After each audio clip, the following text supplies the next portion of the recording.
baik untuk dirinya, untuk anak cucunya, maupun untuk keluarganya, untuk masa kini dan masa depannya.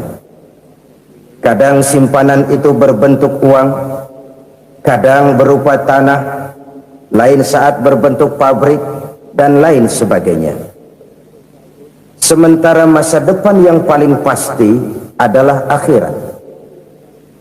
Jika untuk masa depan dunia kita rela memeras keringat, membanting tulang, pergi pagi dan pulang petang, menyimpan uang, menyimpan tanah, menyimpan pabrik, pernahkah kita merenung jika satu saat kiamat datang, kita dibangkitkan dari kubur masing-masing, berdiri di padang mahsyar untuk mempertanggungjawabkan seluruh kegiatan hidup kita di dunia ini, lalu kita akan menuju ke alam akhirat. Sudahkah kita mempunyai simpanan untuk akhirat kita? Pada pertemuan kali ini saya ingin menyampaikan sebuah hadis di mana Rasulullah sallallahu alaihi wasallam bersabda, arba'un min kanzil jannah. Simpanan sorga ada 4 macam. Yang pertama, ikhfa'us sadaqah, menyembunyikan sedekah. Saudara-saudara kaum muslimin, sebagaimana yang kita maklum bahwa Allah Subhanahu wa taala melebihkan sebagian rezeki dari kita terhadap yang lain. Ada yang kaya, ada yang setengah kaya, ada yang miskin, ada yang setengah miskin, dan selanjutnya. Ada yang gajinya kecil tapi penghasilannya gede. Ada yang penghasilannya gede tapi nggak punya gaji.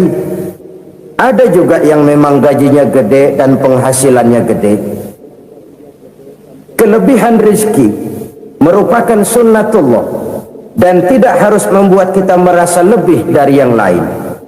Bahkan sebaliknya, kelebihan itu harus membuat kita ringan tangan untuk menolong mereka yang memang memerlukan pertolongan. Kalau saudara diberikan ilmu, maka pertanyaan akhirat cuma satu: ilmumu kau amalkan untuk apa? Kalau saudara diberikan umur yang panjang, pengadilan akhirat juga bertanya satu: umurmu kau habiskan di mana? Tapi kalau saudara diberikan harta, pengadilan akhirat akan bertanya dua: hartamu kau dapat dari mana? Kau belanjakan kemana? Dari mananya ditanya dan kemananya juga ditanya. Oleh karena kita akan dimintakan pertanggungan jawab, maka amanah yang bernama harta ini harus kita gunakan dengan sebaik-baiknya. Ada penggunaan yang merupakan kewajiban, itu zakat namanya. Ada penggunaan yang sewaktu-waktu, itu infak namanya. Ada yang lebih sewaktu-waktu lagi, dan itu sedekah namanya. Zakat dia terikat oleh haul dan nisab, oleh putaran batas waktu dan ukuran dari harta itu sendiri. Sedangkan infak terikat oleh situasi dan kondisi perekonomian seseorang. Sedangkan sedekah tidak terikat dengan apapun. Dalam kondisi seperti apapun kita bisa melakukan sedekah dengan yang terkecil sekalipun. Sampai-sampai Rasulullah sallallahu alaihi wasallam mengajarkan, la tahqiranna minal ma'rufi syai'an walau an talqa akhaka biwajhin talik. Atau ada hadis, tabassumuka fi wajhi akhika laka shadaqah. Senyumanmu kepada temanmu adalah sedekah. Jadi untuk melakukan sedekah tidak harus dalam berbentuk uang. Dengan ilmu kita bisa sedekah, dengan tenaga kita bisa bersedekah, dengan pikiran kita bisa bersedekah, bahkan senyum kepada teman itu pun sedekah. Jadi kalau sedekah dengan uang memang belum punya uang, nyengir aja banyakin. Itu asal pada tempatnya, jangan lalu ketemu tiang listrik cengengesan. Tentu tidak pada tempatnya dan tidak wajar. Nah, sedekah yang paling dicintai Allah adalah sedekah yang disembunyikan. Artinya jauh dari sifat riya. Dan kadang-kadang ada orang sedekah itu disebutkan namanya. Apa tidak bagus? Kalau memang niatnya ikhlas, ya bagus-bagus saja. Untuk memberikan sugesti kepada yang lain. Si Fulan bin Fulan nyumbang sekian, diumumkan. Boleh kalau niatnya untuk memberikan rangsangan kepada yang lain supaya dia menyumbang lebih besar dari orang tadi. Tapi kalau itu mendatangkan ria, maka sedekah yang paling dicintai Allah adalah sedekah yang disembunyikan. Tangan kiri saja tidak tahu apa yang diberikan oleh tangan kanan. Sedekah yang dilakukan dengan ikhlas akan merupakan perbendaharaan surga, tersembunyi dari pandangan orang lain, tidak seorang pun tahu.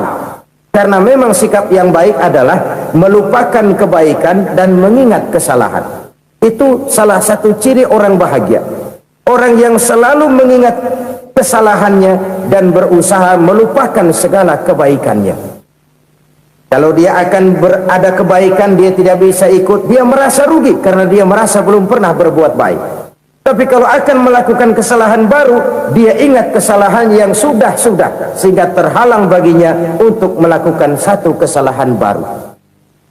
Demikianlah saudara-saudara, bahwa Allah melebihkan rizki sebagian kita dari yang lain, agar terjadi tolong-menolong dalam kehidupan ini. Jadi kesenjangan yang nature, kesenjangan yang alami, itu sunnatullah. Ada yang kaya, ada yang miskin, ada yang kelas menengah. Nah, kenapa lalu sekarang kita berusaha mengentaskan kemiskinan? Oleh karena adanya kesenjangan struktural. Kalau yang kaya bisa semakin kaya, kenapa yang miskin tidak bisa naik jadi ikut sedikit kaya? Sebab pada dasarnya Islam adalah agama yang sejak turunnya sudah berupaya memerangi kemiskinan. Bahkan dikatakan kemiskinan itu mendekatkan kepada kekufuran. Orang kalau miskin udah dekat banget sama kafir. Gampang menjadi kafir. Berapa banyak saudara-saudara kita yang oleh karena soal perut, oleh karena soal materi, terpaksa meninggalkan dan menanggalkan akidahnya, menjual petunjuk yang diberikan Allah dengan hak kesenangan dunia yang cuma sebentar ini. Na'udzubillah summa na'udzubillah. Jadi makin kita sembunyikan satu sedekah, semakin banyak perbendaharaan kita di surga. Sedekah yang paling dicintai Allah adalah sedekah yang disembunyikan.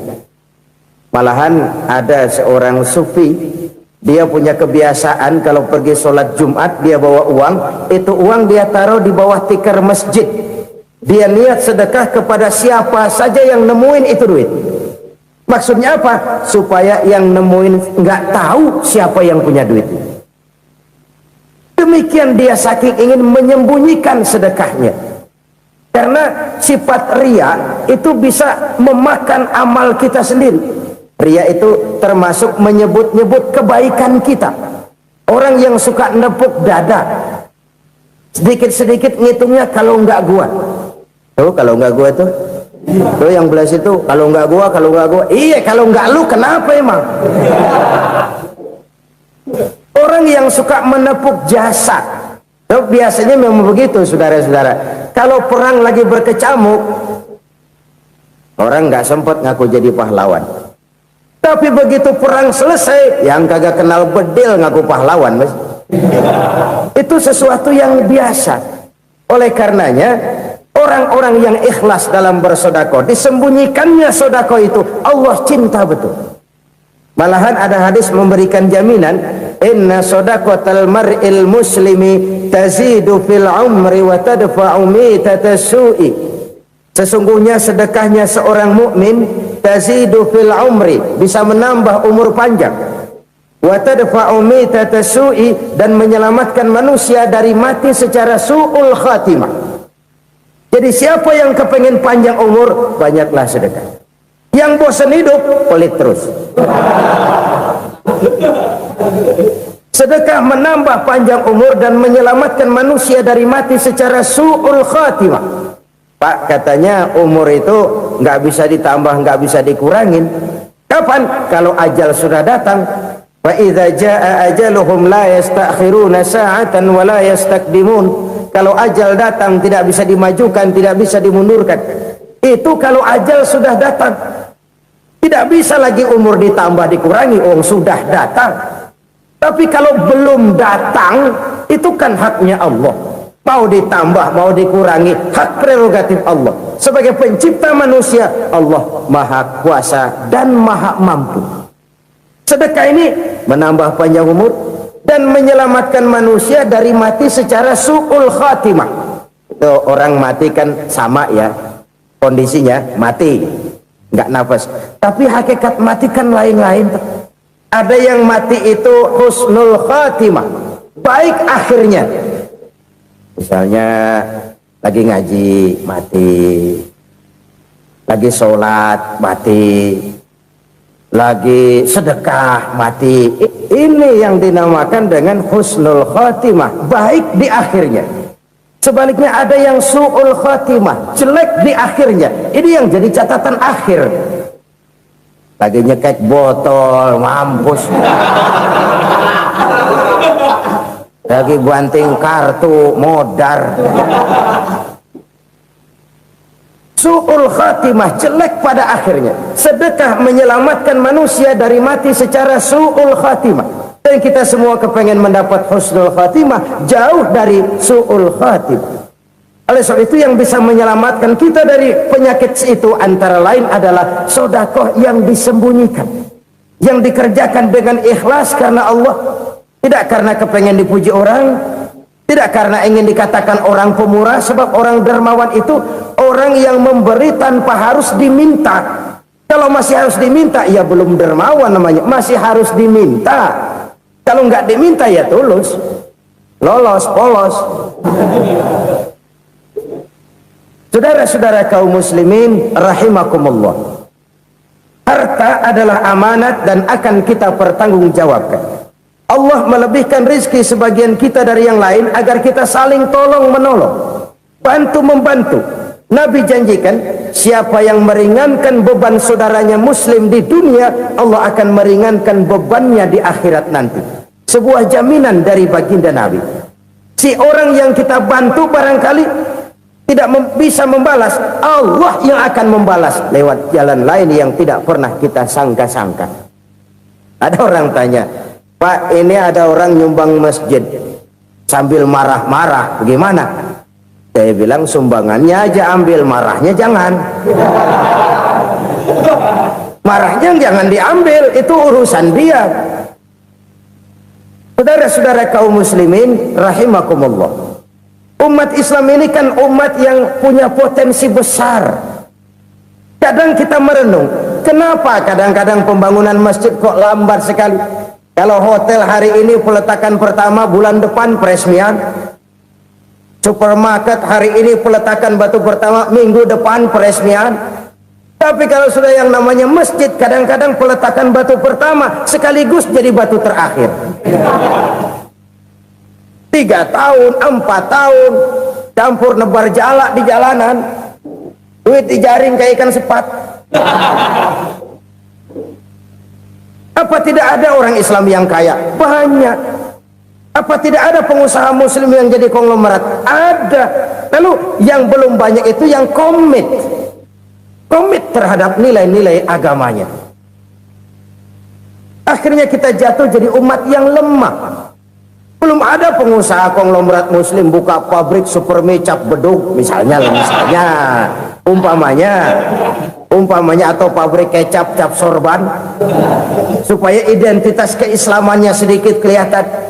Kita jatuh jadi umat yang lemah karena potensi tidak terinventarisir dengan baik. Kita ini ibarat kompor yang cuma matengin nasi orang lain. Potensi kita dimanfaatkan oleh orang lain. Ukhuwah Islamiyah kita baru terbatas kepada silaturahmi.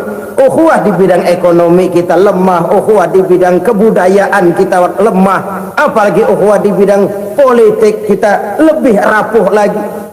Padahal ukhuwah itu adalah totalitas kehidupan manusia, menyangkut ipolek sosbud, memerlukan nilai-nilai ukhuwah.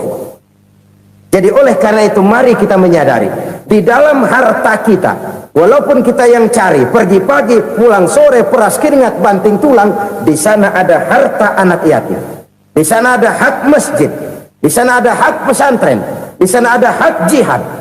Berbahagialah seseorang apabila dia oleh Allah dijadikan keran. Keran itu menyimpan air, tapi tidak untuk dirinya, tapi disalurkannya kepada mereka yang memang memerlukannya. Saudara-saudara kaum muslimin rahimakumullah, ini yang pertama. Jadi perbendaharaan surga adalah menyembunyikan sedekah. Orang lain nggak tahu, kita pun nggak pernah ngitung-ngitung. Kita anggap lewat begitu saja, padahal itu deposit akhirat. Satu. Yang kedua, perbendaharaan surga itu apa? Wa kitmanul musibah, menyembunyikan kesulitan. Kadang orang takut menghadapi kesulitan, tapi makin kita merenung, hidup ini kan sebenarnya urusan. Takut sama urusan, ya jangan hidup. Tandanya orang hidup itu kalau punya urusan. Urusan melupakan problem. Problem sering menimbulkan kesulitan. Kesulitan bukan untuk ditakuti, tapi untuk diatasi dan dicarikan jalan keluarnya. Siapa sih orangnya yang nggak pernah sulit-sulit? Makin tinggi status sosialnya, makin gede urusannya. Makin tinggi kualitas imannya, makin berat tingkat kesulitannya. Cuma memang yang namanya enak itu seperti pelangi. Biang lala itu nggak pernah di atas kepala kita, di atas kepala orang melulu. Lo sih enak lo, kata kita. Dia juga bilang, yang enak kan lo. Pelangi itu nggak pernah di atas kepala kita. Kata tukang beca, aduh enak ya naik Mercy. Kata tukang beca, apa yang di dalam mobil Mercy? Aduh enak bener tukang beca, di jok ngeringkuk ngorok pules bener. Saya kamar pakai AC sejuk, tempat tidur sutra empuk, alga spring bed, kulak kulik nggak bisa pules kalau belum minum Valium, belum tidur. Enak bener tukang beca, di jok ngorok nggak tahu wetan kulon. Si tukang beca bilang yang di Mercy enak, yang di Mercy bilang tukang beca enak. Inilah enak, nggak pernah di atas kepala kita, di atas kepala orang lain melulu enak itu. Nah saudara-saudara, yang merupakan perbendaharaan surga itu orang yang bisa menyembunyikan kesulitan, baik pribadi ataupun rumah tangga. Nih terutama rumah tangga yang jadi soalnya. Kadang-kadang kita ini kalau senang, sebaliknya kalau senang kita diam, kalem aja, cuek. Banyak banget duit kita bawaan, diam aja udah, malah ketemu orang takut. Tapi begitu susah sekampung tahu. Padahal Nabi mengajarkan perbendaharaan surga itu menyembunyikan musibah, menyembunyikan kesulitan. Kalau enak cerita sama orang-orang, kalau nggak enak rasain sendiri, tekan sendiri, atasin sendiri. Kita kan sebaliknya, senang kita diam, asal lagi susah, paling tidak kita nyari teman buat cerita kesusahan. Siapa orangnya yang nggak pernah susah? Cuma soalnya bagaimana kita mengatasi kesusahan itu sendiri. Begitu juga misalnya kalau orang sudah berumah tangga, itu orang tuanya harus menjadi tempat dia cerita yang enak-enak saja. Yang nggak enak rasain berdua, selesaikan berdua, atasin berdua. Jangan dibalik. Asal senang diam, giliran susah aja, maknya laporan. Terbalik. Bisa menjaga security informasi. Maka nama bayam keluar diam, malah seluitan. Enak amat lo makan daging ayam. Security informasi. Saudara-saudara kaum muslimin rahimakumullah, ujian yang terberat itu yang pernah diberikan kepada para nabi, para rasul, para aulia, para ulama. Makin tinggi keimanan, makin berat bentuk kesulitan. Ayo saya kemukakan satu contoh saja. Ada seorang nabi yang kaya, nabi kaya, namanya Nabi Ayub. Iblis kalau orang begini kan keki, ibadahnya rajin, kaya. Nih yang kayak begini susah digodain. Kalau ibadahnya rajin, miskin, kali bisa disogok. Sini imannya mantap, ibadahnya rajin, kaya, nabi lagi. Tapi namanya iblis, nggak kurang akal. Laporan, Tuhan, kenapa Les? Ya ini bahasa saya, bahasa Qur'annya sih nggak gitu. Itu hambamu yang namanya Ayub, dia rajin ibadah cuma karena dikasih kaya aja. Coba kasih miskin dia, berhenti dia sembahyang. Ah, kamu bisa aja. Saya tahu Ayub itu hambaku yang ikhlas. Saya buktiin Tuhan, silahkan. Dibuktiin lah, iblis turun ke alam ini. Yang mula-mula dia lakukan, dia rusak sawah ladang Nabi Ayub. Dia binasakan binatang ternak Nabi Ayub. Sehingga dalam waktu singkat, jatuhlah Nabi Ayub dari orang paling kaya jadi orang paling miskin.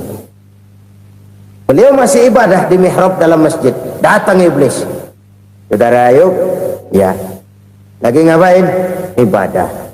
Nyembah Allah, nyembah Allah. Oh, percuma. Kenapa? Tuhan yang ente sembah nih, dia udah bikin miskin ente. Sawah ladang ente hancur lebur, binatang ternak binasa. Sekarang ente jadi orang paling miskin. Ngapain nyembah Tuhan kayak begitu? Tekor. Udah berhenti dah ibadah, berhenti ibadah. Ini iblis sama Tuhan lapornya lain, yang dikerjakan kepada Nabi Ayub juga lain. Benar begitu iblis, kata Nabi Ayub. Iya, sawah ladang saya habis, buras. Binatang ternak saya binasa, binasa. Saya miskin, bangpak. Apa jawab Nabi Ayub? Bukan innalillahi, ini hebat. Alhamdulillahillazi a'tani wa akhadha minni. Segala puji bagi Allah yang telah memberikan harta kepada saya dan sekarang mengambilnya lagi. Alhamdulillah. Allah yang ngasih, Allah yang ambil. Itu mah urusan Allah. Iblis cuman ibadah jalan terus, sujud lagi Nabi Ayub. Iblis seleher gondok banget. Dasar Nabi nggak mempan dia apa-apain. Miskin malah alhamdulillah. Allah yang ngasih, Allah yang ambil. Jadi kalau kita tidak komit, kita tidak terikat kepada kaya, miskin, senang, susah, apa yang bisa bikin kita susah? Jadikan kekayaan, kemiskinan, jadikan senang susah sebagai anak buah yang bisa kita atur. Jangan kekayaan ngatur kita, jangan kemiskinan ngatur kita. Kita yang harus mengatur mereka. Senang susah, kaya, miskin, bahagia, sengsara, jadikan itu anak buah yang bisa kita atur. Kalau sekarang kita kaya, lain saat boleh jadi kita miskin, semiskin-miskinnya. Allah yang ngasih, Allah yang ambil. Tenaga mana yang bisa menghalangi? Ibadah jalan terus. Iblis makin gondok. Dasar Nabi loh. Akhirnya apa? Nabi Ayub dikerjain, diberikan penyakit. Demikian fatal penyakitnya. Bayangin, udah miskin sakit. Masya Allah. Miskin sakit. Sakitnya nggak lama, kira-kira 16 tahun. Istrinya 3, 2 mental minta ceraiin. Ngerawatin laki bengek begini. Senang belum tentu, susah udah pasti nih. Cerai aja, cerai dah. Cerai. Tinggal satu Siti Rahmah yang setia menemani beliau. Sesetia-setianya hati perempuan. Satu saat Siti Rahmah bilang, "Bang, iya, abang kan Nabi bang. Lalu namanya Nabi kan doanya jarang meleset bang. Maksud kamu minta kenapa sih sama Tuhan biar abang sembuh baik dah bang?" Siti Rahmah, iya. Saya sakit berapa tahun sih dah? 16 tahun bang. Sebelum ini saya sehat berapa tahun? Ya kira-kira 60 tahun bang. Nah coba ente banding-bandingin Rahmah. Saya dikasih sehat 60 tahun, dikasih sakit 16 tahun. Sudah nggak sabar mau doa kepada Allah minta sembuh. Saya malu kepada Allah. Diuji dengan yang luar biasa seperti ini, tidak mengganggu stabilitas kehambaannya. Dia tetap menghamba kepada Allah Subhanahu wa ta'ala. Saudara-saudara kaum muslimin rahimakumullah, kunci menghadapi kesulitan itu apa? Allah jelaskan dalam satu ayat, wa basyiris sabirin alladzina iza asabathum musibah qalu inna lillahi wa inna ilaihi raji'un. Gembirakan orang-orang yang sabar Siapa mereka itu? Yang apabila mendapat musibah mereka kembali kepada keyakinan dasar segalanya dari Allah dan segalanya akan kembali kepada Allah. Ini konsepsi dasar dari sikap muslim dalam menghadapi berbagai kesulitan. Segalanya dari Allah, segalanya akan kembali kepada Allah. Kalau ini sudah kondisi dasarnya, maka kita akan lapang menghadapi kenyataan bagaimanapun pahitnya. Apakah itu namanya miskin, apakah itu namanya sakit, bahkan maut sekalipun, segalanya dari Allah, segalanya akan kembali kepada Allah. Ini sikap hidup, bukan sekedar ucapan. Kita kadang-kadang menjadikannya sebagai ucapan, mulutnya sih nggak berhenti, innalillahi wa inna ilaihi rajiun, tapi nangisnya terus gerung-gerungan. Bukan itu, ini kesadaran moral. Kalau segalanya dari Allah, segalanya kembali kepada Allah, kan sebenarnya cuma nunggu giliran. Hari ini saya nyembayangin dia, entah hari apa saya disembayangin orang. Hari ini saya antar dia ke kubur, entah hari apa orang nganterin saya ke kubur. Hari ini saya tahlilkan dia, entah nanti kapan orang tahlilkan saya. Segalanya dari Allah, segalanya akan kembali juga kepada Allah. Oleh sebab itu saudara-saudara, kesulitan bukan untuk ditakuti, kesulitan justru untuk diatasi, dicarikan jalan keluarnya. Dan tidak ada orang yang tidak pernah mendapat kesulitan, tidak ada. Semakin tinggi status sosial, semakin tinggi kualitas keimanan, semakin besar juga tingkat kesulitan. Hanya saja bagaimana cara kita mengatasinya. Dan Al-Quran menyatakan inna ma'al usri yusra. Di balik kesulitan itu pasti ada kemudahan. Roda itu berputar. Karena itu Rasulullah sallallahu alaihi wasallam mengingatkan kepada kita, ta'arraf ilallahi fir raha ya'rifka fis shiddah. Ingatlah kepada Allah di waktu kamu senang, supaya Allah ingat kepada kamu di waktu kamu susah. Kalau waktu senang kita ingat kepada Allah, kita susah, Allah tidak akan meninggalkan kita. Tapi kalau waktu senang kita jauh dari Allah, sujud tidak sempat, dengan masjid jauh, ketika senang kita lupakan Allah, nanti begitu kita susah, Allah lupakan kita, dan itu menyakitkan. Oleh karena itu orang-orang tua kita dulu bilang, kalau lagi sehat ingat-ingat lu bakal sakit nanti. Kalau lagi kaya ingat-ingat satu saat kita bakal jatuh miskin. Bahkan kalau lagi muda ingat-ingat kita bakal tua. Dan yang terpenting kalau lagi hidup ingat-ingat kita bakal mati. Saudara-saudara kaum muslimin rahimakumullah. Jadi yang kedua yang merupakan perbendaharaan surga, menyembunyikan musibah. Saudara-saudara kaum muslimin rahimakumullah. Hal ketiga yang merupakan perbendaharaan surga adalah wasilatur rahmi. Orang yang suka bersilaturahmi. Sebagaimana yang kita maklum bahwa manusia adalah makhluk yang disebut zon politika, makhluk sosial yang tidak mungkin hidup sendiri-sendiri. Betapa dan siapapun kita memerlukan orang lain. Bodoh betul manusia kalau tinggal di tengah masyarakat tapi tidak mau bermasyarakat, merasa hebat sendiri, pinter sendiri, gagah sendiri, kaya sendiri, mungkin kalau mati juga ngubur sendiri. Jangankan kita di sini, di sorga saja Nabi Adam waktu sendirian bengong melulu, mondar mandir. Allah tegur dam sepi dam. Ya ini kalau bahasa saya. Iya Tuhan, sepi ini nggak ada coret-coretan pisan ini. Diciptakan Siti Hawa baru anteng Nabi Adam. Itu di surga. Cobalah. Umpamanya saudara tinggal di Jakarta nih. Kayak bener. Apaan aja di Jakarta punya saudara dah. Jembatan Semanggi ambil, Monas buntel bawa pulang, hotel-hotel ambil semua. Cuman tinggal di Jakarta sendirian, apa enaknya? Betapa dan siapapun kita perlu orang lain.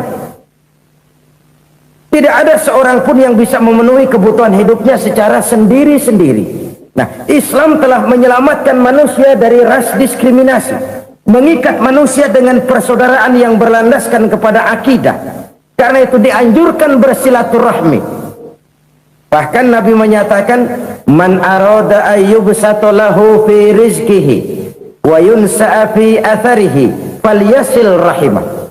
Siapa yang kepengen diluaskan rezekinya dan dipanjangkan usianya, banyaklah ia bersilaturahmi. Siapa yang kepengen dimudahkan rezekinya, hendaknya ia banyak bersilaturahmi. Kalau banyak teman, kesulitan kan paling tidak ada tempat cerita. Udah susah sendirian, kita pikirin diri, nggak ada tempat tukar pikiran. Cepet banget sama bengek. Dilawan sendiri. Nah, secara makro kita bisa berkata, tidak mungkin ada kemenangan kalau tidak ada kekuatan.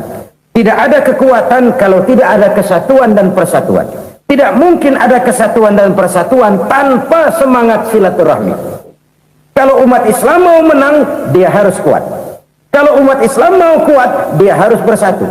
Kalau umat Islam mau bersatu, dia harus membudayakan silaturahmi ini. Bahkan sampai-sampai kata Nabi, kalau bisa cari nilai tambah. Apa? Silman qata'ak. Bersilaturahmilah kau kepada orang yang marah denganmu. Masya Allah, indahnya ajaran agama kita. Orang yang marah pun kepada kita, kata Nabi, kalau bisa bersilaturahmilah kepadanya, kepada orang yang marah itu. Di situ nilai tambah. Cuman jujur nih hadis, ngucapinnya gampang, ngamalinnya yang berat banget. Orang marah sama kita, kita disuruh silaturahmi. Ada apa sama lu? Lu marah, ada gua marahan lagi. Tunggu pikirin. Saudara-saudara kaum muslimin rahimakumullah. Tapi ini yang diajarkan, bahkan ini yang dicontohkan oleh baginda Rasul. Bagaimana begitu mudah, misalnya satu saat Abu Jahal ini ngatur strategi bagaimana bikin Muhammad celaka. Dia gali lubang di depan tempat tidurnya. Dia tutupin daun korma. Terus dia panggil seseorang, ke sini. Kasih tahu Muhammad, pamannya sakit keras, minta ditengokin. Berangkat orang ini ke sana. Muhammad, labbaik. Pamanmu sakit keras, dia minta ditengokin. Baik, saya akan datang menjenguk beliau. Berangkatlah Nabi ke rumah Abu Jahal tanpa prasangka apapun. Abu Jahal udah pasang stil, selimut 3 rangkap setengah dipakai, persis kayak orang meriang. Tapi sembari ngintip dari balik selimut. Begitu Muhammad buka pintu, nah masuk perangkap nih. Muhammad jalan menuju tempat pembaringan. Makin lama makin dekat, makin lama makin dekat, makin dekat ke lubang yang dipasang oleh Abu Jahal itu. Dalam hati Abu Jahal, terus dah jatuh, mampus dah lo ini. Mampus lo hari ini nih. Apa yang terjadi? Malaikat Jibril datang. Muhammad, pamanmu cuma pura-pura sakit. Di depan tempat tidurnya ada lubang perangkap supaya kamu jatuh ke situ. Sudah, kamu pulang. Balik kanan Nabi. Sudah hampir jatuh ke lubang, balik kanan, pulang. Bayangin kecewanya Abu Jahal. Muhammad dikit lagi, Muhammad dikit lagi. Enggak paman, saya pulang aja. Emosi bangun dari tempat tidur, enggak sadar kalau lagi pura-pura sakit. Lompat ngejar Nabi, dia lupa dengan lubang yang dia gali. Pusrak, nyemplung sendiri ke dalam lubang.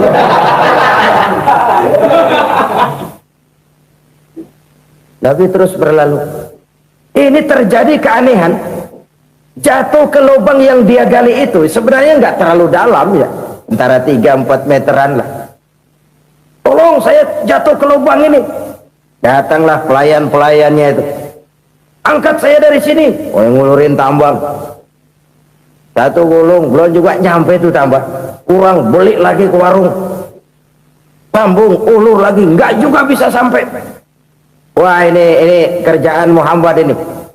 Tolong, siapa salah seorang kamu ke rumah Muhammad, kasih tahu encangnya kecebur.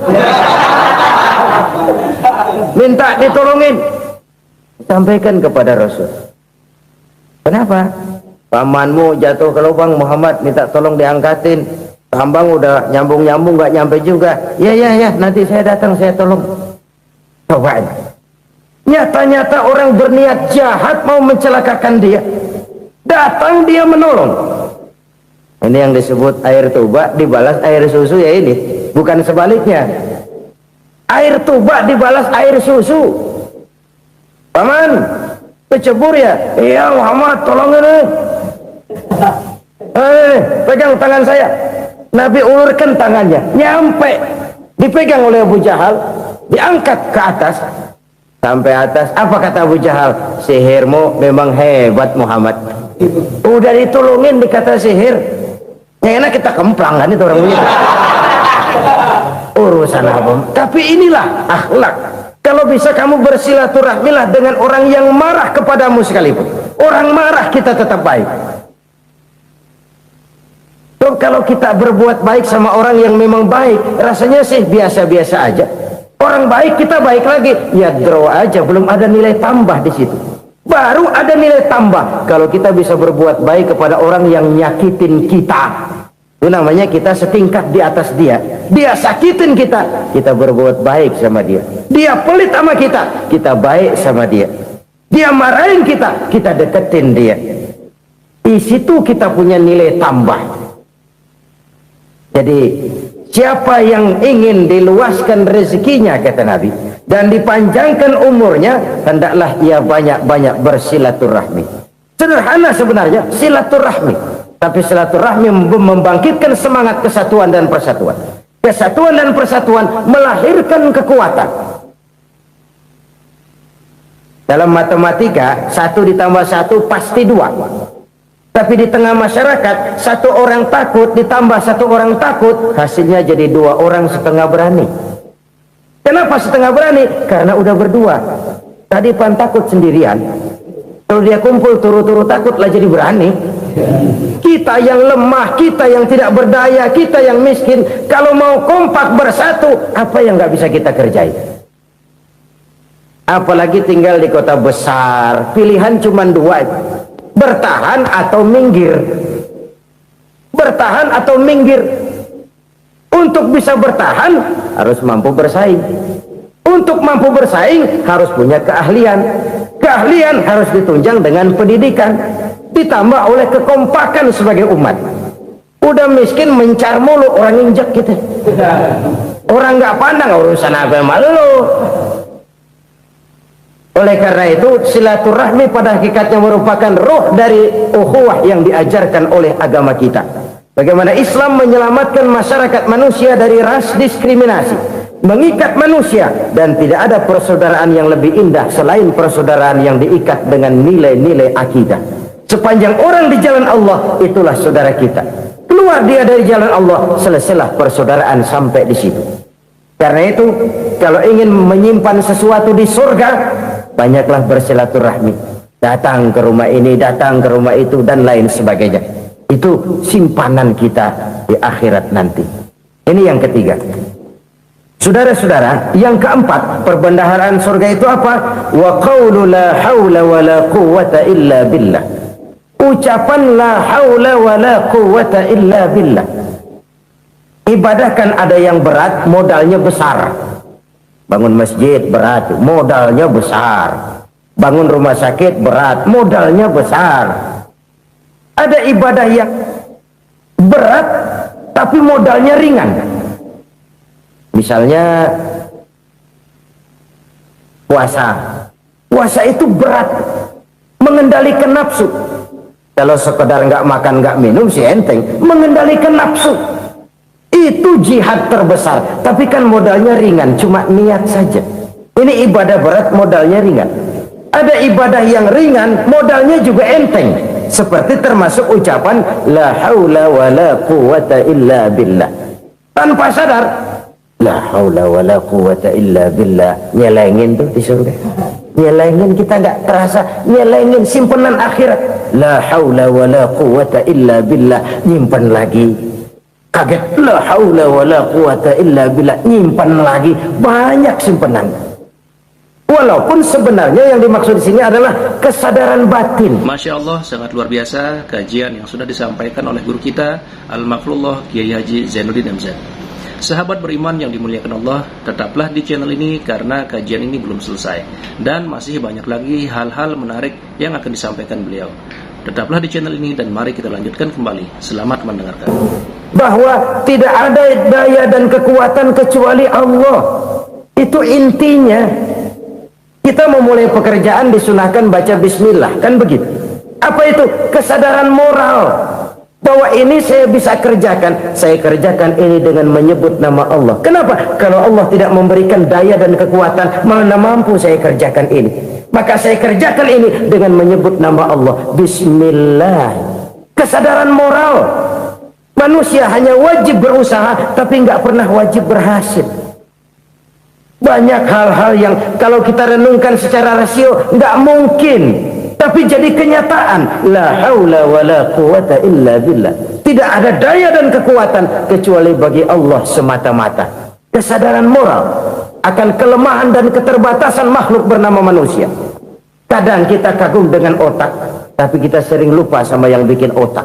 Padahal bagaimanapun hebatnya otak, yang bikin otak pasti lebih hebat dari otak. Nggak percaya, silahkan otak-otakan. Inilah kecenderungan. Kita kagum dengan pesawat-pesawat mutakhir, bukan main, besi gede banget terbang itu. Alangkah hebatnya. Lalu apa yang bikin otak tidak lebih hebat dari itu semua? Kita puji laut, apa yang bikin laut tidak lebih hebat dari laut itu? La haula wala quwata illa billah. Tidak ada daya dan kekuatan kecuali Allah. Apa yang bisa kita lakukan kalau tidak karena daya dan kemampuan yang diberikan oleh Allah kepada kita? Lahirlah sikap tawadu, rendah hati, tidak melonjak menjadi angkuh dan sombong, sadar akan kelemahan dan keterbatasan diri sebagai makhluk yang diciptakan oleh Allah Subhanahu wa taala. Jadi satu sisi ini ucapan yang berpahala, la haula, jadi wiridan. Pada sisi lain ini kesadaran moral, sikap mental, kesadaran batin bahwa yang punya daya dan kekuatan itu cuma Allah. Kita nggak pantas untuk sombong, sebab sombong itu pakaiannya Allah. Kita nggak sedang pakai pakaian Allah, kegedean. Dan makin kita renungi, makin terbentur. Apa sih yang bisa kita sombongin? Kita mau sombong apa? Kaya? Pintar? Itu kan semua relatif. Di atas langit masih ada langit lagi. Jadi oleh karenanya, marilah kita menyadari. Manusia hanya wajib berusaha, tapi tidak pernah wajib berhasil. Yang berusaha saja tidak wajib berhasil, apalagi yang tidak berusaha. Islam bukan agama orang pemalas yang selesai sholat lalu endelohom, enggelenggem ayem-ayem. Tapi Islam bukan agama orang sombong yang setelah berusaha lalu tidak memerlukan Allah. Kita bisa saja bikin proyeksi, tahun sekian kita bakal panen besar menurut perhitungan otak. Tapi ada kejadian lain. Apa? Tikus ngambek. Habis itu dimakanin tikus, panen gagal. Proyeksi rasional gagal oleh tikus-tikus yang ngambek itu. Bisa saja terjadi. Tahun depan kita panen besar, urung. Kenapa? Musim panas panjang. Jadi sekarang ini koran-koran bikin berita musim mengalami penyelewengan. Bukan cuma manusia yang nyeleweng sekarang. Musim pakai nyeleweng. Mestinya kan musim hujan udah selesai, masih hujan-hujan juga. Musim. Nah sekarang kita boleh bikin proyeksi, kita bakal panen besar. Tahu-tahu musim panas panjang, sawah retak, air kering. Cari teknokrat yang paling botak, suruh pendekin tuh musim panas. La haula wala quwata illa billah. Inilah kesadaran moral. Saudara, saya teringat satu saat ada seorang konglomerat. Umurnya ya kira-kira 70-an. Satu saat dia ditanya oleh wartawan, "Pak, umur Bapak berapa sih?" "Ya, paling 10 tahun." 10 tahun? 10 tahun? Anak Bapak berapa orang? Satu saja? Satu. Harta Bapak berapa? Ya paling-paling bangsa 7 juta kali. 7 juta? Iya. Pak, kenapa Bapak bohongi saya? Bapak punya buku biografi. Koran-koran, majalah-majalah banyak memuat cerita riwayat hidup Bapak. Saya tahu umur Bapak 70. Kenapa bilang cuma 7 tahun? Saya tahu anak Bapak 8. Kenapa cuma bilang 1? Saya tahu harta Bapak miliaran, mungkin triliunan. Pabrik di mana-mana, bank di mana-mana. Kenapa bilang uang Bapak cuma 7 juta? Nah, kata si konglomerat tadi, kamu benar nak, kamu benar. Umur saya kalau jumlahnya memang 70 nak. Cuman ingat-ingat saya, baru 7 tahun terakhir ini saya sujud. Baru 7 tahun terakhir ini saya berusaha dekat dengan Allah. Saya laksanakan perintahnya, saya jauhi larangannya. 7 tahun inilah rasanya yang ada nilainya di hadapan Allah. Yang 63 tahun matong, kelabu, kelam umur gue. Habis untuk maksiat, untuk munkarat. Maka ketika ditanya tadi, umur saya 7 tahun itu. Oh begitu Pak. Oh iya. Lalu anak Pak, anak Bapak kan 8. Kenapa bilang cuma 1? Nah, kalau jumlah hitungannya memang anak saya 8. Tapi dari 8 orang ini rasanya cuma 1 nih yang bakal jadi buah hati, belahan jantung, pelanjut cerita, penerus sejarah, bakal jadi anak soleh yang akan mendoakan saya. Cuman 1 rasanya anak saya ini yang bakal jadi buah hati saya, besar-besaran saya, yang akan mendoakan di kubur saya, yang akan mendoakan di akhirat saya. Yang 7 orang mana, Masya Allah, yang 1 tenggeng, yang 1 nyekek botol lolo, yang 1 nggak karu-karuan. Makanya saya bilang 1 anak saya yang akan bisa mendoakan saya. Oh begitu Pak. Iya. Nah, harta Pak, harta Bapak kan triliunan. Pabrik Bapak di mana-mana. Uang Bapak hampir di tiap bank-bank besar. Kenapa bilang cuma 7 juta? Betul kau nak. Harta saya kalau jumlahnya memang miliaran, triliunan mungkin. Tapi yang saya ingat baru 7 juta tuh yang saya belanjakan di jalan Allah. Saya nyumbang masjid, saya santuni yatim piatu, saya bantu pembangunan pesantren, saya bantu pembangunan rumah sakit Islam. Itu yang akan saya bawa pulang ke akhirat, yang 7 juta itu. Yang triliunan itu nanti akan diperebutkan oleh anak-anak saya sebagai waris saya. Jadi harta saya 7 juta itu yang bakal nemenin saya di akhirat, yang akan saya bawa pulang jadi teman saya. Saudara-saudara kaum muslimin, jangan-jangan orang tua itu adalah kita-kita ini. Jangan-jangan kita-kita ini adalah orang tua itu. Jangan-jangan itu potret dari diri kita masing-masing.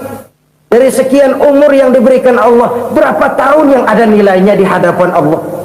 Dari sekian anak-anak yang merupakan amanah, berapa yang akan mendoakan kita sebagai orang tuanya menjadi anak soleh?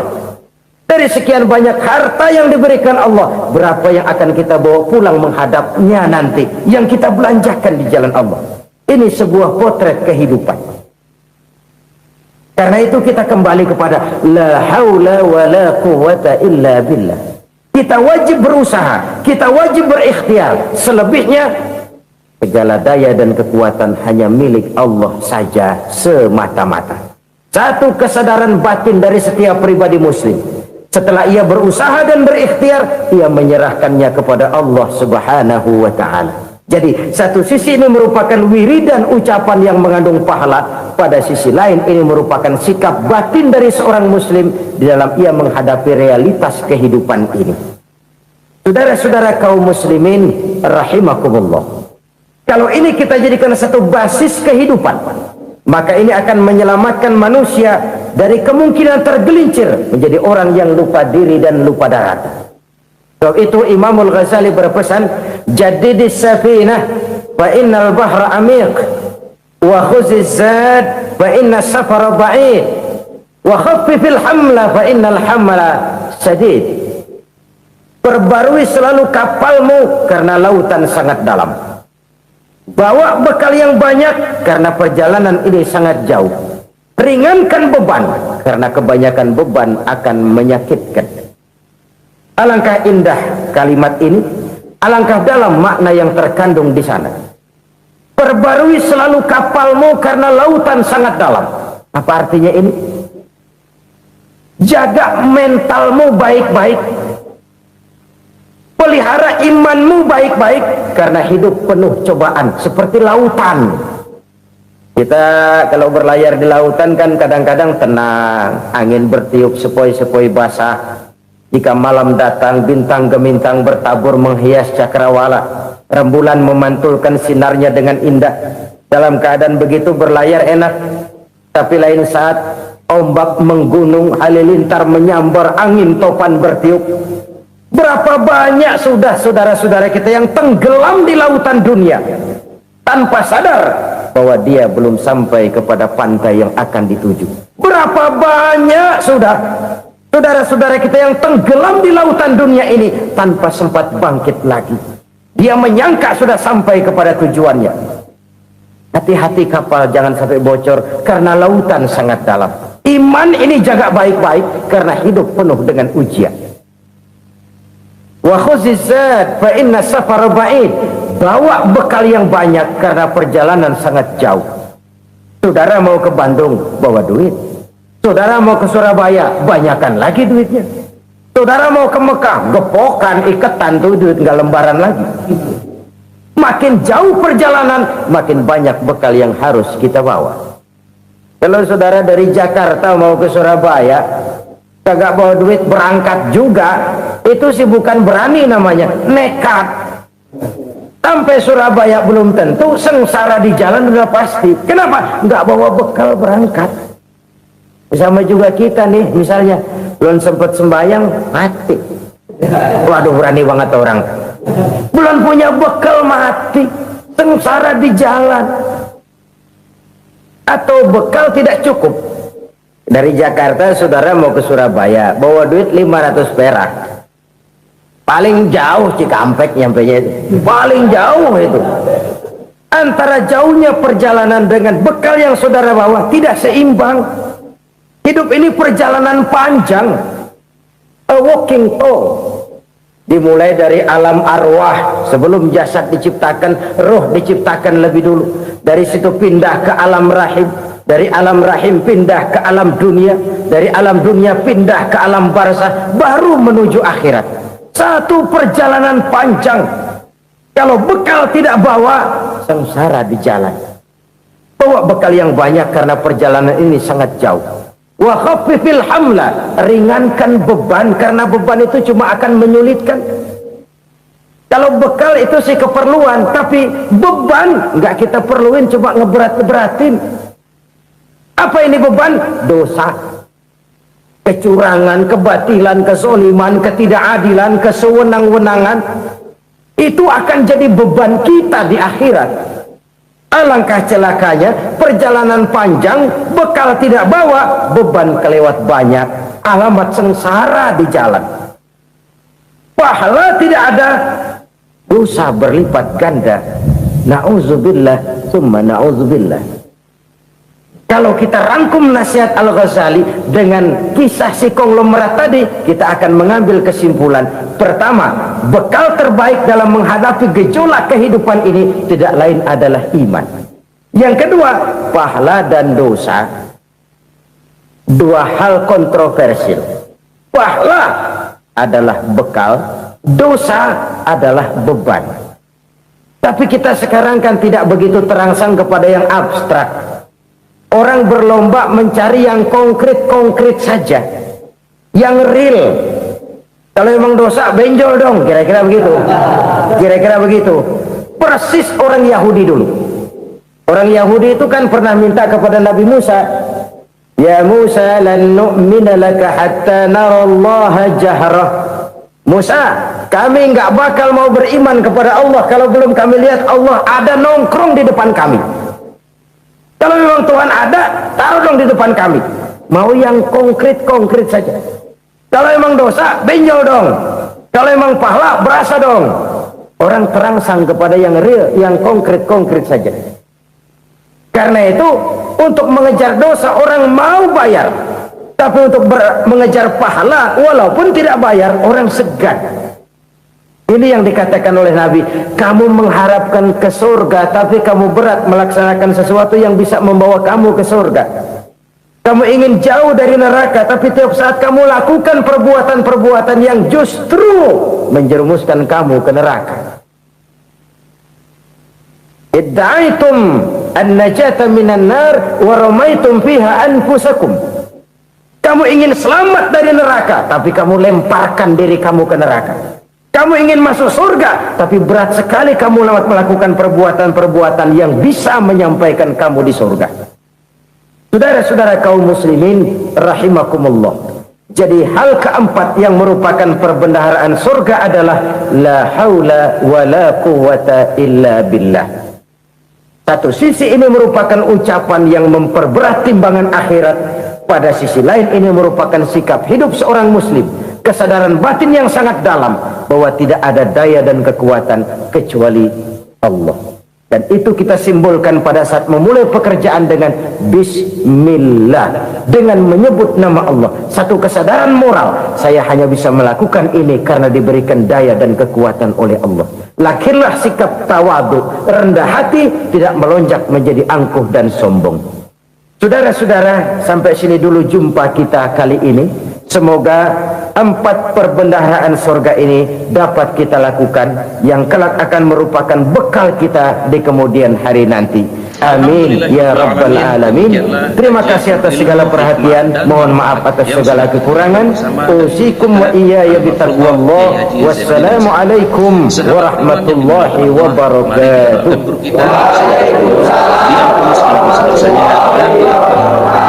Dan buat sahabat semua yang sudah setia menyimak kajian ini sampai selesai, saya ucapkan terima kasih banyak. Semoga Allah Subhanahu wa taala senantiasa melimpahkan segala rahmat dan karunia-Nya kepada sahabat semua. Selalu diberikan kesehatan, dimudahkan segala urusannya, dan dilancarkan rezekinya. Amin ya rabbal alamin. Demikian yang dapat saya bagikan, kurang lebihnya mohon maaf. Sampai bertemu lagi di kajian berikutnya. Wabillahi taufiq wal hidayah wa ridha wal inayah. Wassalamualaikum warahmatullahi wabarakatuh. Kita mendengarkan bersama tausiah yang sangat luar biasa dari guru kita Al-Maghfurullah Kiai Haji Zainuddin MZ. Sekarang mari kita lanjutkan aktivitas kita masing-masing. Semoga apa yang sudah disampaikan beliau menjadi ilmu yang bermanfaat dalam kehidupan kita sehari-hari. Buat sahabat semua, saya ucapkan selamat beraktivitas dan sukses selalu. Sampai bertemu lagi di kajian berikutnya. Wabillahi taufiq wal hidayah wa ridha wal inayah. Wassalamualaikum warahmatullahi wabarakatuh. Bismillahirrahmanirrahim. Assalamualaikum warahmatullahi wabarakatuh. Alhamdulillahirabbil alamin, wassalatu wassalamu ala asyrofil anbiya'i wal mursalin sayyidina Muhammadin wa ala alihi wa sahbihi ajma'in, amma ba'du. Sahabat beriman yang dirahmati Allah, pada kesempatan yang berbahagia ini, mari sejenak kita luangkan waktu kita untuk bersama-sama menyimak tausiah fenomenal dari guru kita Al-Maghfurullah Kiai Haji Zainuddin MZ. Tentunya banyak sekali ilmu, hikmah, dan manfaat yang bisa kita jadikan pelajaran dalam kehidupan kita sehari-hari. Berikut ini mari kita simak bersama isi kajian beliau. Selamat mendengarkan. Selalu berusaha menyimpan sesuatu yang bisa membawa manfaat, baik untuk dirinya, untuk anak cucunya, maupun untuk keluarganya, untuk masa kini dan masa depannya. Kadang simpanan itu berbentuk uang, kadang berupa tanah, lain saat berbentuk pabrik, dan lain sebagainya. Sementara masa depan yang paling pasti adalah akhirat.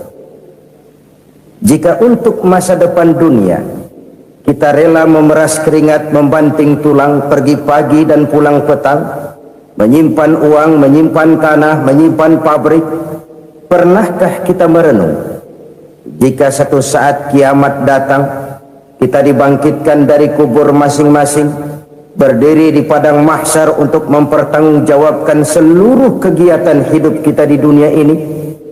Lalu kita akan menuju ke alam akhirat. Sudahkah kita mempunyai simpanan untuk akhirat kita?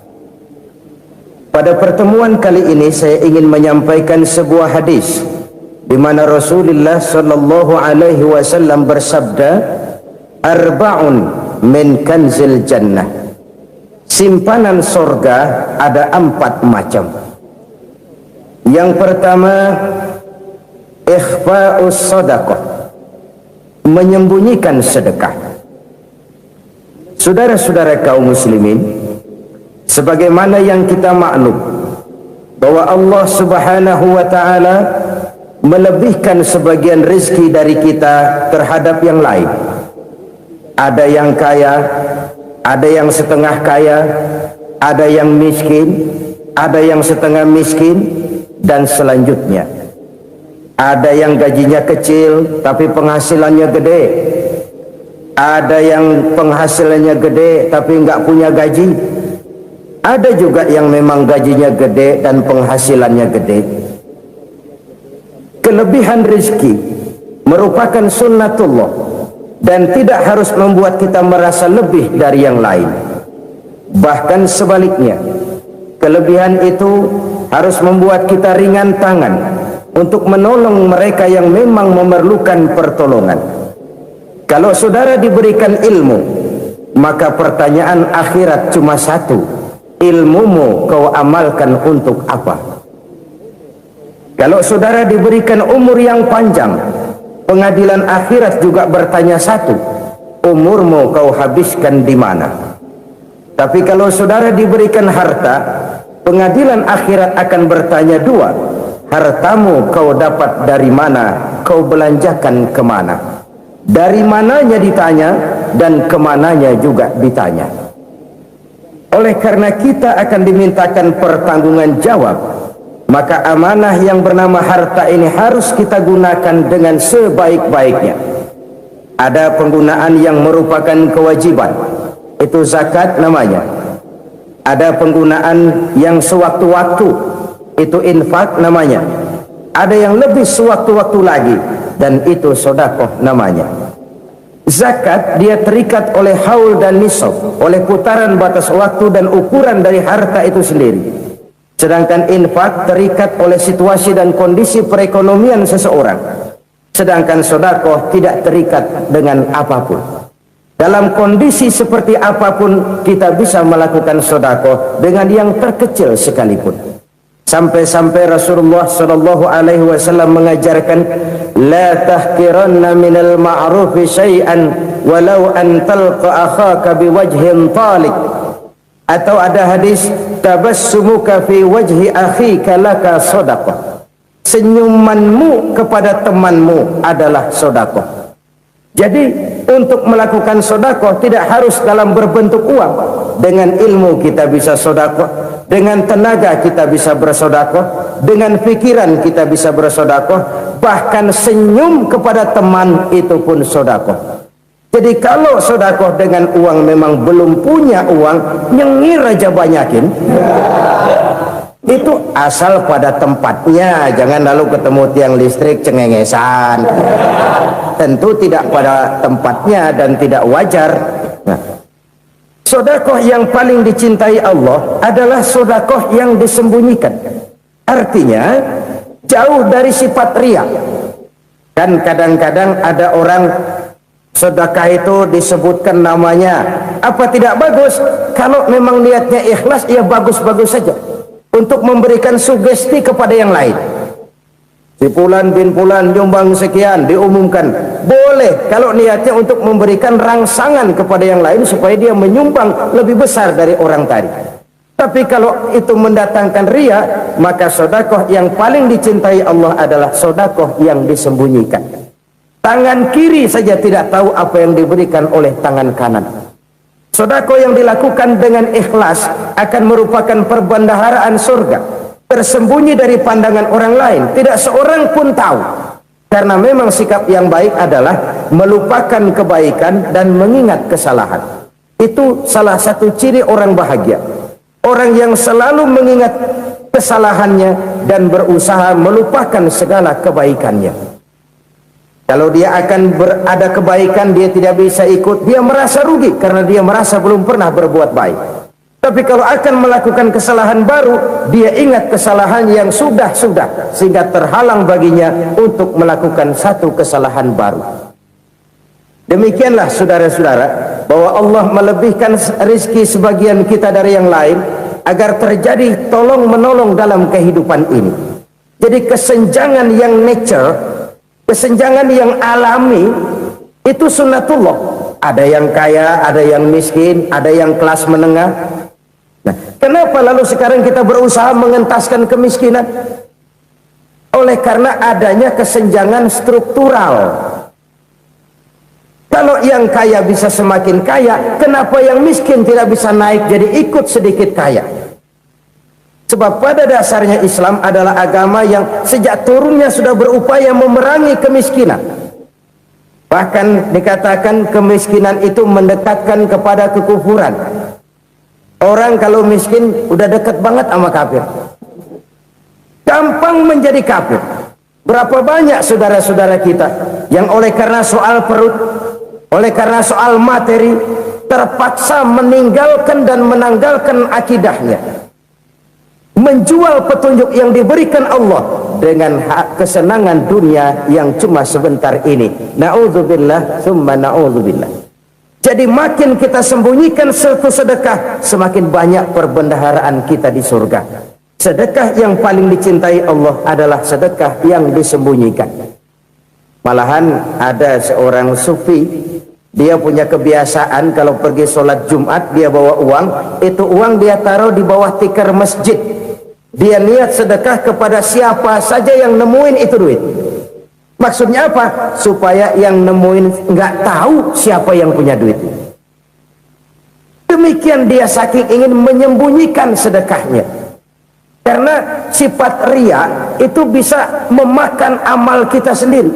Ria itu termasuk menyebut-nyebut kebaikan kita.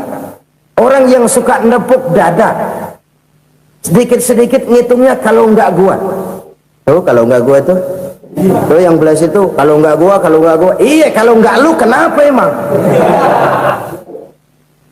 Orang yang suka menepuk jasad.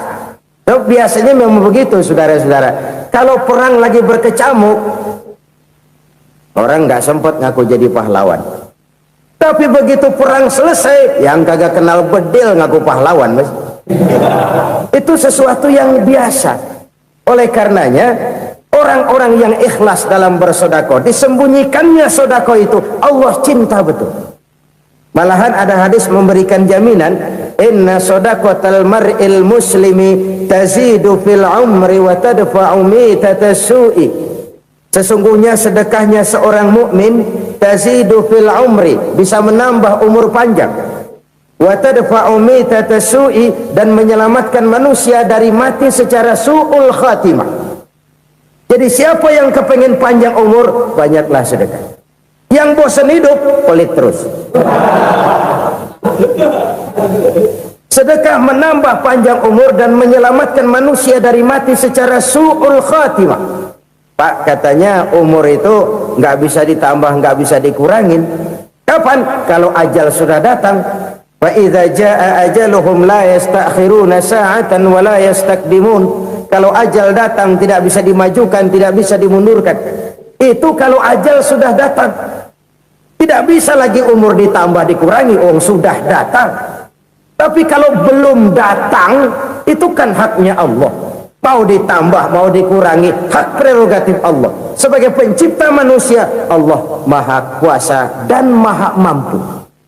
Sedekah ini menambah panjang umur dan menyelamatkan manusia dari mati secara su'ul khatimah. Itu orang mati kan sama ya, kondisinya mati, nggak nafas. Tapi hakikat mati kan lain-lain. Ada yang mati itu husnul khatimah, baik akhirnya. Misalnya lagi ngaji mati, lagi sholat mati, lagi sedekah mati. Ini yang dinamakan dengan husnul khatimah, baik di akhirnya. Sebaliknya ada yang su'ul khatimah, jelek di akhirnya. Ini yang jadi catatan akhir. Lagi nyekek botol, mampus. Lagi banting kartu, modar. Su'ul khatimah, jelek pada akhirnya. Sedekah menyelamatkan manusia dari mati secara su'ul khatimah. Dan kita semua kepengen mendapat husnul khatimah, jauh dari su'ul khatimah. Oleh sebab itu yang bisa menyelamatkan kita dari penyakit itu antara lain adalah sedekah yang disembunyikan, yang dikerjakan dengan ikhlas karena Allah, tidak karena kepengen dipuji orang, tidak karena ingin dikatakan orang pemurah. Sebab orang dermawan itu orang yang memberi tanpa harus diminta. Kalau masih harus diminta, ya belum dermawan namanya, masih harus diminta. Kalau nggak diminta, ya tulus, lolos, polos. Saudara-saudara kaum muslimin rahimakumullah, harta adalah amanat dan akan kita pertanggungjawabkan. Allah melebihkan rizki sebagian kita dari yang lain agar kita saling tolong menolong, bantu membantu. Nabi janjikan, siapa yang meringankan beban saudaranya muslim di dunia, Allah akan meringankan bebannya di akhirat nanti. Sebuah jaminan dari baginda Nabi. Si orang yang kita bantu barangkali tidak bisa membalas, Allah yang akan membalas lewat jalan lain yang tidak pernah kita sangka-sangka. Ada orang tanya, Pak, ini ada orang nyumbang masjid sambil marah-marah, bagaimana? Saya bilang, sumbangannya aja ambil, marahnya jangan. Marahnya jangan diambil, itu urusan dia. Saudara-saudara kaum muslimin rahimakumullah, umat Islam ini kan umat yang punya potensi besar. Kadang kita merenung, kenapa kadang-kadang pembangunan masjid kok lambat sekali? Kalau hotel hari ini peletakan pertama, bulan depan peresmian. Supermarket hari ini peletakan batu pertama, minggu depan peresmian. Tapi kalau sudah yang namanya masjid, kadang-kadang peletakan batu pertama sekaligus jadi batu terakhir. 3 tahun, 4 tahun, campur nebar jalak di jalanan, duit dijaring kayak ikan sepat. Apa tidak ada orang Islam yang kaya? Banyak. Apa tidak ada pengusaha muslim yang jadi konglomerat? Ada. Lalu yang belum banyak itu yang komit terhadap nilai-nilai agamanya. Akhirnya kita jatuh jadi umat yang lemah.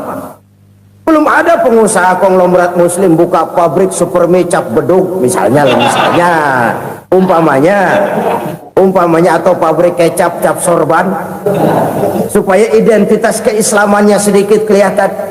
Kita jatuh jadi umat yang lemah karena potensi tidak terinventarisir dengan baik.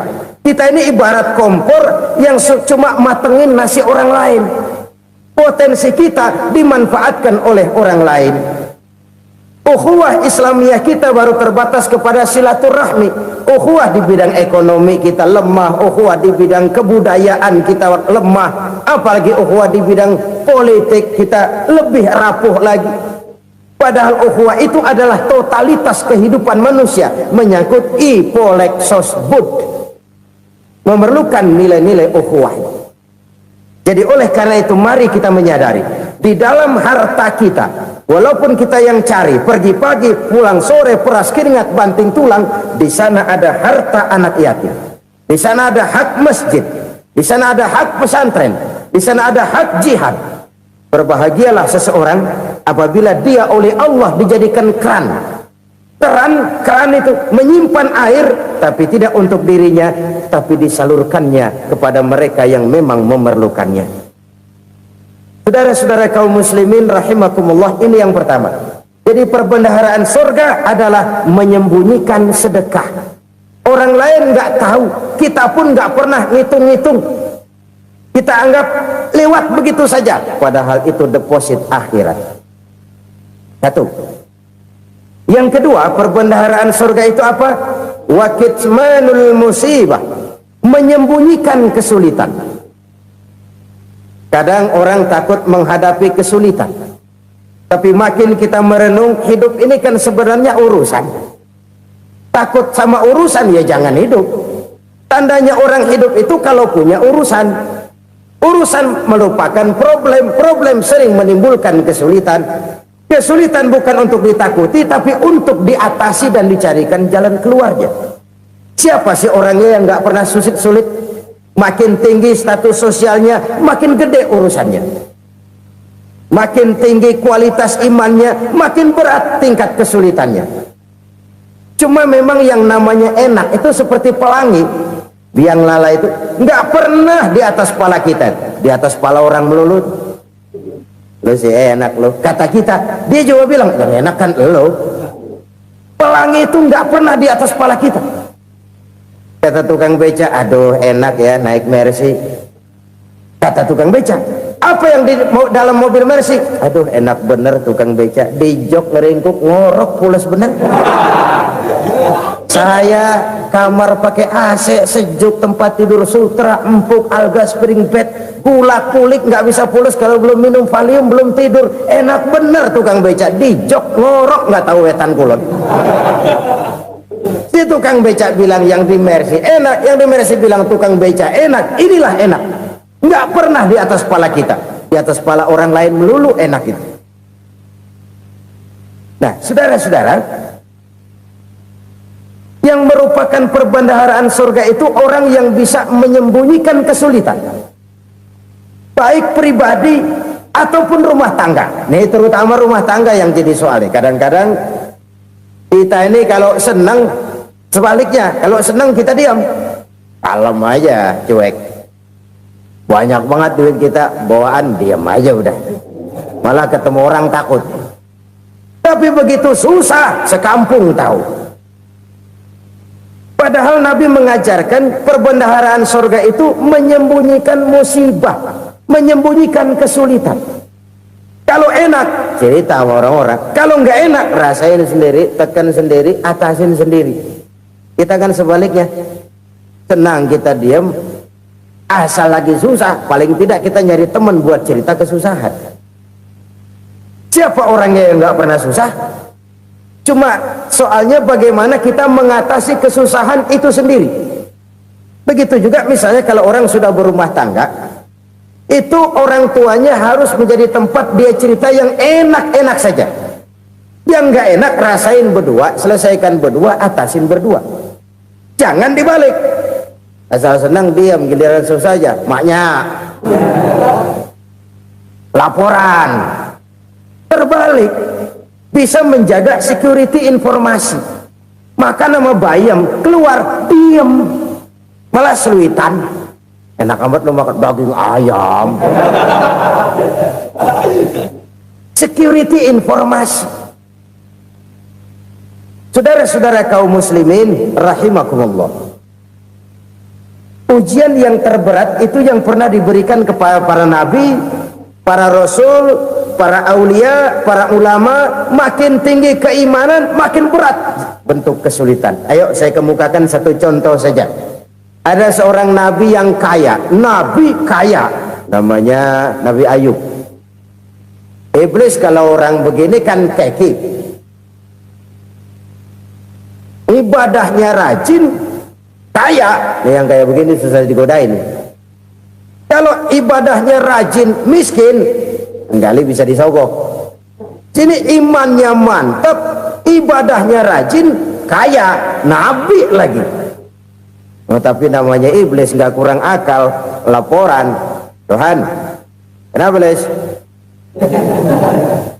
Ya ini bahasa saya, bahasa Qurannya sih nggak gitu. Itu hambamu yang namanya Ayub, dia rajin ibadah cuma karena dikasih kaya aja. Coba kasih miskin dia, berhenti dia sembahyang. Ah, kamu bisa aja. Saya tahu Ayub itu hambaku yang ikhlas. Saya buktiin Tuhan, silahkan. Dibuktiin lah, iblis turun ke alamin. Yang mula-mula dia lakukan, dia rusak sawah ladang Nabi Ayub. Dia binasakan binatang ternak Nabi Ayub. Sehingga dalam waktu singkat, jatuhlah Nabi Ayub dari orang paling kaya jadi orang paling miskin. Beliau masih ibadah di mihrab dalam masjid. Datang iblis. Saudara Ayub, ya, lagi ngapain? Ibadah. Nyembah Allah, nyembah Allah. Oh, percuma. Kenapa? Tuhan yang ente sembah nih, dia udah bikin miskin ente. Sawah ladang ente hancur lebur, binatang ternak binasa. Sekarang ente jadi orang paling miskin. Ngapain nyembah Tuhan kayak begitu? Tekor. Udah berhenti dah ibadah, berhenti ibadah. Ini iblis sama Tuhan laporannya lain, yang dikerjakan kepada Nabi Ayub juga lain. Benar begitu iblis kata Nabi Ayub? Iya, sawah ladang saya habis, buras. Binatang ternak saya binasa, binasa. Saya miskin, bangpak. Apa jawab Nabi Ayub? Bukan innalillahi, ini hebat. Alhamdulillahillazi a'tani wa akhadha minni. Segala puji bagi Allah yang telah memberikan harta kepada saya dan sekarang mengambilnya lagi. Alhamdulillah. Allah yang ngasih, Allah yang ambil. Itu mah urusan Allah. Iblis cuman ibadah jalan terus, sujud lagi Nabi Ayub. Iblis seleher gondok banget. Dasar Nabi gak mempan dia apa-apain. Miskin malah alhamdulillah. Allah yang ngasih, Allah yang ngambil. Jadi kalau kita tidak komit, kita tidak terikat kepada kaya, miskin, senang, susah, apa yang bisa bikin kita susah? Jadikan kekayaan, kemiskinan, jadikan senang, susah sebagai anak buah yang bisa kita atur. Jangan kekayaan ngatur kita, jangan kemiskinan ngatur kita. Kita yang harus mengatur mereka. Senang, susah, kaya, miskin, bahagia, sengsara, jadikan itu anak buah yang bisa kita atur. Kalau sekarang kita kaya, lain saat boleh jadi kita miskin, semiskin-miskinnya. Allah yang ngasih, Allah yang ngambil. Tenaga mana yang bisa menghalangi? Ibadah jalan terus. Iblis makin gondok. Dasar Nabi loh. Akhirnya apa? Nabi Ayub dikerjain, diberikan penyakit. Demikian fatal penyakitnya. Bayangin, udah miskin sakit. Masya Allah. Miskin sakit. Sakitnya nggak lama, kira-kira 16 tahun.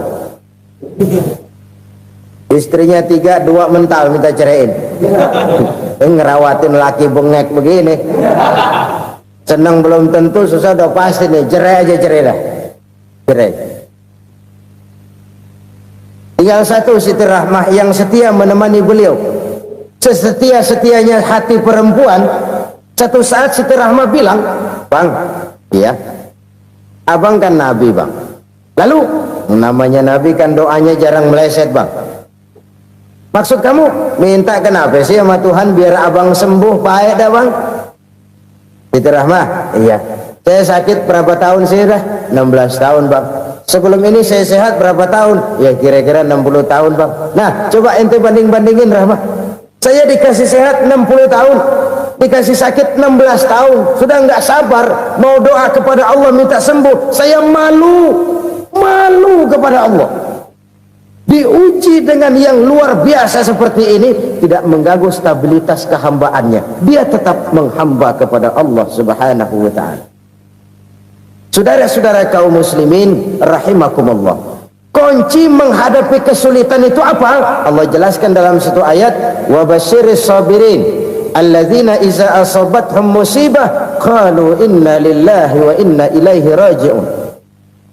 Gembirakan orang-orang yang sabar. Siapa mereka itu? Yang apabila mendapat musibah mereka kembali kepada keyakinan dasar, segalanya dari Allah dan segalanya akan kembali kepada Allah. Ini konsepsi dasar dari sikap muslim dalam menghadapi berbagai kesulitan. Segalanya dari Allah, segalanya akan kembali kepada Allah. Kalau ini sudah kondisi dasarnya, maka kita akan lapang menghadapi kenyataan bagaimanapun pahitnya. Apakah itu namanya miskin, apakah itu namanya sakit, bahkan maut sekalipun. Segalanya dari Allah, segalanya akan kembali kepada Allah. Ini sikap hidup, bukan sekedar ucapan. Kita kadang-kadang menjadikannya sebagai ucapan. Mulutnya sehingga berhenti, innalillahi wa inna ilaihi raji'un, tapi nangisnya terus gerung-gerungan. Bukan itu, ini kesadaran moral. Kalau segalanya dari Allah, segalanya kembali kepada Allah, kan sebenarnya cuma nunggu giliran. Hari ini saya nyembayangin dia, entah hari apa saya disembayangin orang. Hari ini saya antar dia ke kubur, entah hari apa orang nganterin saya ke kubur. Hari ini saya tahlilkan dia, entah nanti kapan orang tahlilkan saya. Segalanya dari Allah, segalanya akan kembali juga kepada Allah. Oleh sebab itu saudara-saudara, kesulitan bukan untuk ditakuti. Kesulitan justru untuk diatasi, dicarikan jalan keluarnya. Dan tidak ada orang yang tidak pernah mendapat kesulitan. Tidak ada. Semakin tinggi status sosial, semakin tinggi kualitas keimanan, semakin besar juga tingkat kesulitan. Hanya saja bagaimana cara kita mengatasinya. Dan Al-Quran menyatakan, innama al-usri yusra. Di balik kesulitan itu pasti ada kemudahan. Roda itu berputar. Karena itu Rasulullah Sallallahu Alaihi Wasallam mengingatkan kepada kita, ta'arraf ilallahi firraha ya'rifka fisyiddah. Ingatlah kepada Allah di waktu kamu senang, supaya Allah ingat kepada kamu di waktu kamu susah. Kalau waktu senang kita ingat kepada Allah, kita susah, Allah tidak akan meninggalkan kita. Tapi kalau waktu senang kita jauh dari Allah, sujud tidak sempat, dengan masjid jauh, ketika senang kita lupakan Allah, nanti begitu kita susah, Allah lupakan kita, dan itu menyakitkan. Oleh karena itu orang-orang tua kita dulu bilang, kalau lagi sehat ingat-ingat lu bakal sakit nanti. Kalau lagi kaya ingat-ingat satu saat kita bakal jatuh miskin. Bahkan kalau lagi muda ingat-ingat kita bakal tua. Dan yang terpenting, kalau lagi hidup ingat-ingat kita bakal mati. Saudara-saudara kaum muslimin rahimakumullah. Jadi yang kedua yang merupakan perbendaharaan surga, menyembunyikan musibah. Saudara-saudara kaum muslimin rahimakumullah. Hal ketiga yang merupakan perbendaharaan surga adalah wasilaturrahmi. Orang yang suka bersilaturahmi. Sebagaimana yang kita maklum bahwa manusia adalah makhluk yang disebut zon politika. Makhluk sosial yang tidak mungkin hidup sendiri-sendiri. Betapa dan siapapun kita memerlukan orang lain. Bodoh betul manusia kalau tinggal di tengah masyarakat tapi tidak mau bermasyarakat. Merasa hebat sendiri, pinter sendiri, gagah sendiri, kaya sendiri. Mungkin kalau mati juga ngubur sendiri. Jangankan kita di sini, di sorga saja Nabi Adam waktu sendirian bengong melulu, mondar mandir. Allah tegur dam sepi dam. Jadi ini kalau bahasa saya, iya Tuhan sepi ini nggak ada coret-corekan pisan ini. Diciptakan Siti Hawa baru anteng Nabi Adam. Itu di surga. Cobalah. Umpamanya saudara tinggal di Jakarta nih, kaya bener. Apaan aja di Jakarta punya saudara dah. Jembatan Semanggi ambil, Monas buntel bawa pulang, hotel-hotel ambil semua. Cuman tinggal di Jakarta sendirian, apa enaknya? Betapa dan siapapun kita perlu orang lain. Tidak ada seorang pun yang bisa memenuhi kebutuhan hidupnya secara sendiri-sendiri. Nah, Islam telah menyelamatkan manusia dari ras diskriminasi, mengikat manusia dengan persaudaraan yang berlandaskan kepada akidah. Karena itu dianjurkan bersilaturahmi. Bahkan Nabi menyatakan, man arada ayyubsata lahu fi rizqihi wa yunsa'a fi atharihi falyasil rahimah. Siapa yang kepengen diluaskan rezekinya dan dipanjangkan usianya, banyaklah ia bersilaturahmi. Siapa yang kepengen dimudahkan rezekinya, hendaknya ia banyak bersilaturahmi. Kalau banyak teman, kesulitan kan paling tidak ada tempat cerita. Udah susah, sendirian kita pikirin diri, nggak ada tempat tukar pikiran. Cepet banget sama bengek. Dilawan sendiri. Nah, secara makro kita bisa berkata, tidak mungkin ada kemenangan kalau tidak ada kekuatan. Tidak ada kekuatan kalau tidak ada kesatuan dan persatuan. Tidak mungkin ada kesatuan dan persatuan tanpa semangat silaturahmi. Kalau umat Islam mau menang, dia harus kuat. Kalau umat Islam mau kuat, dia harus bersatu. Kalau umat Islam mau bersatu, dia harus membudayakan silaturahmi ini. Bahkan sampai-sampai kata Nabi, kalau bisa cari nilai tambah. Apa? Silman qata'ak. Bersilaturahmilah kau kepada orang yang marah denganmu. Masya Allah, indahnya ajaran agama kita. Orang yang marah pun kepada kita, kata Nabi, kalau bisa bersilaturahmilah kepadanya, kepada orang yang marah itu. Di situ nilai tambah. Cuman jujur nih hadis, ngucapinnya gampang, ngamalinnya yang berat banget. Orang marah sama kita, kita disuruh silaturahmi, ada apa malu? Lu marah, ada gua marahan lagi, tunggu pikirin. Saudara-saudara kaum muslimin rahimakumullah, tapi ini yang diajarkan, bahkan ini yang dicontohkan oleh baginda Rasul. Bagaimana begitu mudah, misalnya satu saat Abu Jahal ini ngatur strategi bagaimana bikin Muhammad celaka. Dia gali lubang di depan tempat tidurnya, dia tutupin daun korma, terus dia panggil seseorang, ke sini, kasih tahu Muhammad, pamannya sakit keras, minta ditengokin. Berangkat orang ini ke sana. Muhammad, labbaik, pamanmu sakit keras, dia minta ditengokin. Baik, saya akan datang menjenguk beliau. Berangkatlah Nabi ke rumah Abu Jahal tanpa prasangka apapun. Abu Jahal udah pasang setil, selimut 3 rangkap setengah dipakai, persis kayak orang meriang. Tapi sembari ngintip dari balik selimut, begitu Muhammad buka pintu, nah masuk perangkap nih. Muhammad jalan menuju tempat pembaringan. Makin lama makin dekat, makin lama makin dekat, makin dekat ke lubang yang dipasang oleh Abu Jahal itu. Dalam hati Abu Jahal, terus dah jatuh, mampus dah lo ini. Mampus lo hari ini nih. Apa yang terjadi? Malaikat Jibril datang. Muhammad, pamanmu cuma pura-pura sakit. Di depan tempat tidurnya ada lubang perangkap supaya kamu jatuh ke situ. Udah, kamu pulang. Balik kanan Nabi. Sudah hampir jatuh ke lubang, balik kanan, pulang. Bayangin kecewanya Abu Jahal. Muhammad dikit lagi, Muhammad dikit lagi. Enggak paman, saya pulang aja. Emosi bangun dari tempat tidur, enggak sadar kalau lagi pura-pura sakit.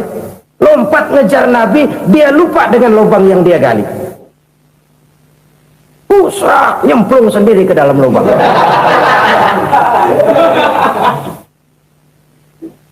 Nabi terus berlalu. Ini terjadi keanehan. Jatuh ke lubang yang dia gali itu sebenarnya nggak terlalu dalam ya, antara 3-4 meteran lah. Tolong, saya jatuh ke lubang ini. Datanglah pelayan-pelayannya itu. Angkat saya dari sini. Oh, yang ngulurin tambang. Satu gulung, belum juga nyampe itu tambang. Kurang, beli lagi ke warung. Sambung, ulur lagi, nggak juga bisa sampai. Wah, ini kerjaan Muhammad ini. Tolong, siapa salah seorang kamu ke rumah Muhammad, kasih tahu encangnya kecebur. Minta ditolongin. Sampaikan kepada Rasul. Kenapa? Pamanmu jatuh ke lubang, Muhammad minta tolong diangkatin. Tambang udah nyambung-nyambung nggak nyampe juga. Ya, nanti saya datang, saya tolong. Cobain. Nyata-nyata orang berniat jahat mau mencelakakan dia. Datang dia menolong. Ini yang disebut air tuba dibalas air susu ya ini. Bukan sebaliknya. Air tuba dibalas air susu. Paman, kecebur ya? Iya Muhammad, tolong ini. Pegang tangan saya. Nabi ulurkan tangannya. Nyampe. Dipegang oleh Abu Jahal. Diangkat ke atas. Sampai atas. Apa kata Abu Jahal? Sihirmu memang hebat Muhammad. Udah ditolongin dikata sihir. Yang enak kita kemplang kan itu orang begitu. Urusan apa? Tapi inilah akhlak. Kalau bisa kamu bersilaturahmilah dengan orang yang marah kepadamu sekalipun. Orang marah kita tetap baik. So, kalau kita berbuat baik sama orang yang memang baik, rasanya sih biasa-biasa aja. Orang baik kita baik lagi, ya draw aja, belum ada nilai tambah di situ. Baru ada nilai tambah kalau kita bisa berbuat baik kepada orang yang nyakitin kita. Itu namanya kita setingkat di atas dia. Dia sakitin kita, kita berbuat baik sama dia. Dia pelit sama kita, kita baik sama dia. Dia marahin kita, kita deketin dia. Di situ kita punya nilai tambah. Jadi siapa yang ingin diluaskan rezekinya, kata Nabi, dan dipanjangkan umurnya, hendaklah ia banyak-banyak bersilaturahmi. Sederhana sebenarnya silaturahmi, tapi silaturahmi membangkitkan semangat kesatuan dan persatuan. Kesatuan dan persatuan melahirkan kekuatan. Dalam matematika, 1 ditambah 1 pasti 2. Tapi di tengah masyarakat, 1 orang takut ditambah 1 orang takut, hasilnya jadi 2 orang setengah berani.